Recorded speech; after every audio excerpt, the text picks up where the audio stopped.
সন্ধিক্ষণে ভগবানকে ডাকবো, ওই সন্ধিক্ষণটা কিন্তু মানুষের কাছে অতীব ধর্মীয় জায়গা, টাইম। এই কলির এই জায়গাগুলো খুব গুরুত্বপূর্ণ জায়গা। সন্ধ্যাকাল আর সন্ধিক্ষণ এক নয়।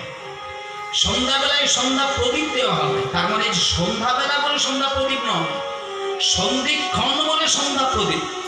যেমন দুর্গা পুজোর সময় সন্ধি পুজো হয়, সন্ধি পুজোটা কি সন্ধ্যাবেলা হয় না?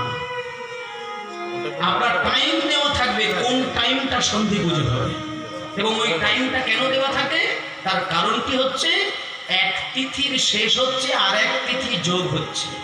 তাহলে একটা তিথির বিদায় আরেকটি তিথির আগমন, এই কালটিকে বলা হচ্ছে সন্ধিক্ষণ। আর ওই সন্ধিক্ষণে সন্ধি পুজো হয়। আর আমাদের দিনের মধ্যে তিনটে সন্ধিক্ষণ হয়, সকাল 6টা, দুপুর 12টা আর সন্ধ্যা 6টা। এই তিনটে টাইমই কিন্তু ভগবানকে ডাকার বিশেষ মুহূর্ত। তাহলে 6টার সময় আপনাকে বললাম একটু সংকীর্তনী আর ভগবানের নাম, তাতে যদি মনে হয় যে পরিবারের লোকজন শুনবে, শোনানোর দরকার নেই। ভগবানকে ডাকার তিনটে উপায় হরিদাস ঠাকুর বলেছেন। আপনি যদি মনে করেন যে আপনি উচ্চৈঃস্বরে ডাকবেন, তাতেও চলবে।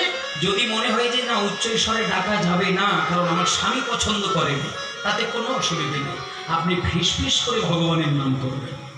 এবার যদি মনে করেন ফিসফিস করে করাও যাবে না, হরিদাস ঠাকুরের সংবিধান, আপনি মনে মনে তার নাম করবেন।